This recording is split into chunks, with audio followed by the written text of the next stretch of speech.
So this is a video analysis of the articles "A Death Penalty Fight Comes Home", which was written by a man named Scott Shane, and the article was released on the 5th February on the New York Times website. Um, the article is centered around the case of Kirk Bloodworth, yes, and how he was accused of the raping and murdering of the 9-year-old Dawn Hamilton, and how he spent 20 years in prison for the crime he didn't commit, and also how he was the first man to ever be exonerated by DNA testing in American history.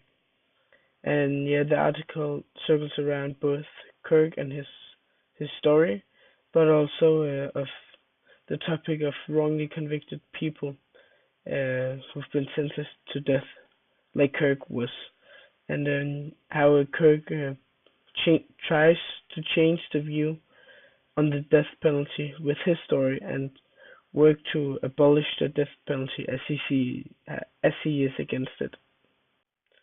So yeah, the main conflict of the article is like people getting wrongly convicted of murder and being sent having like very hard sentences just because maybe it could have been them, like, but not 100% sure.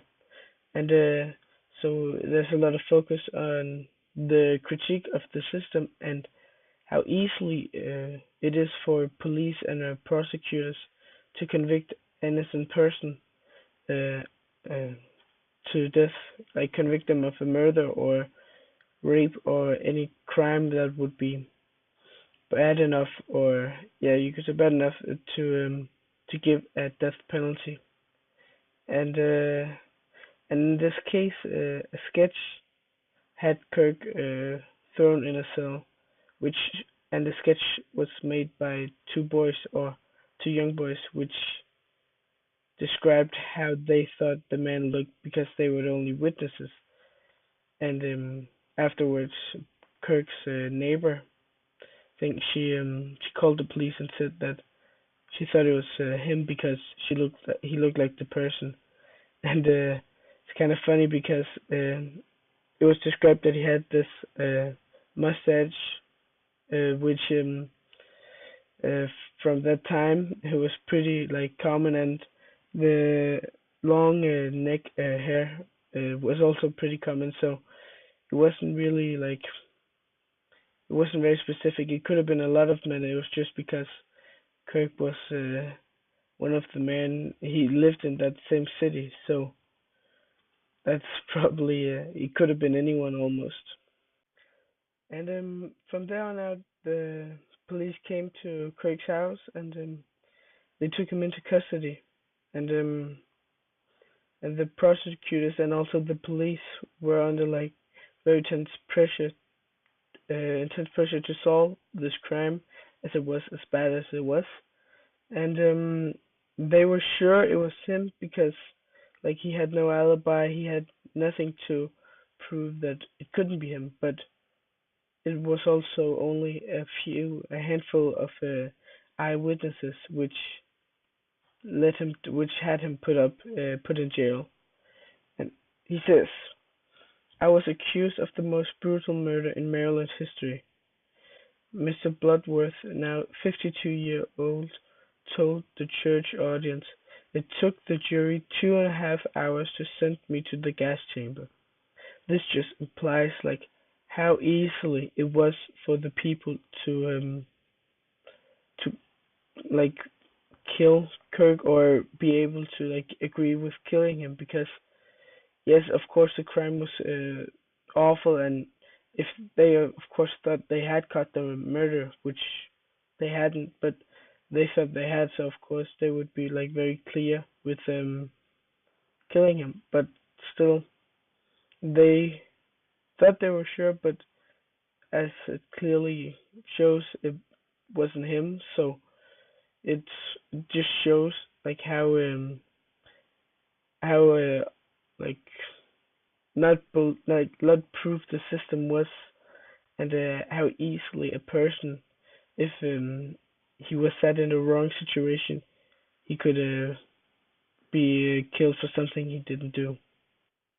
This article is also a very big disfavor, or has a big disfavor to a death penalty due to the language and the way it's written. Like they write about death penalty and towards Kirk and his cause.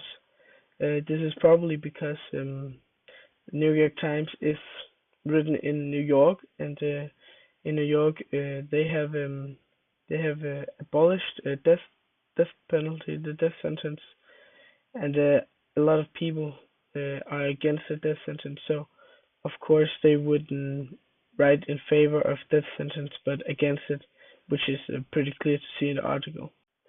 In an article from the Los Angeles Times, a study argues that more than 4% of all defendants who have been sentenced to death and who remain under threat of execution were probably innocent.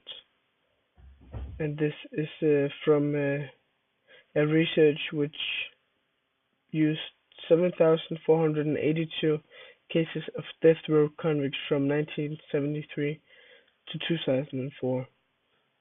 So this just confirms which like with Kirk and all the people against death penalty that thinks that the system is too easily to get through and too easily not manipulated but like wrong, that the system is wrong, and that 4% of the 7,400 could be innocent. Like there should be 0%.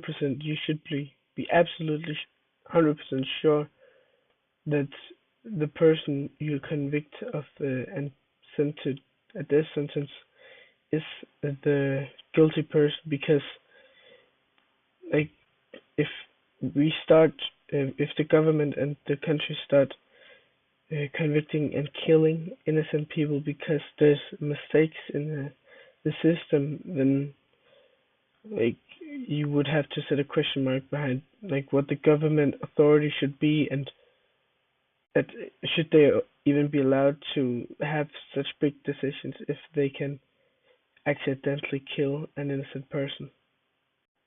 Another case where a person was wrongly convicted of murder is the case of Ruben Cantu, which um, which was a man who was convicted of murdering a murder, and opposite of Kirk, which got his innocence out in time.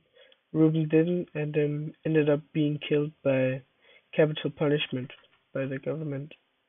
Um, so it just shows that the government does make mistake and are not always right, and that the system of crime and how they proceed with the killings and the judge and stuff, that's maybe you should look at it again and see if you could change anything. But also think like this is a couple of years ago, both of these cases, and also the research from the other article was also from 1973 to 2004, which is 13 years ago. The last case they used in the research. So it probably has changed over the last couple of years, but still, it could be better. So just to round things up about this whole conflict of people being wrongly convicted of murder, like you could, of course, it's kind of taboo for Americans, but you could easily get rid of innocent people dying by getting rid of the death penalty. But like the Americans, they've just been used to, they've had the death penalty since the start of their story, like since way back when America was founded. So it's just like it's almost like it's almost as taboo as talking about taking the guns away and removing the Second Amendment. So yeah, it just yeah, America is just a odd country with different norms and different ways of seeing life and what is fair and what freedom is.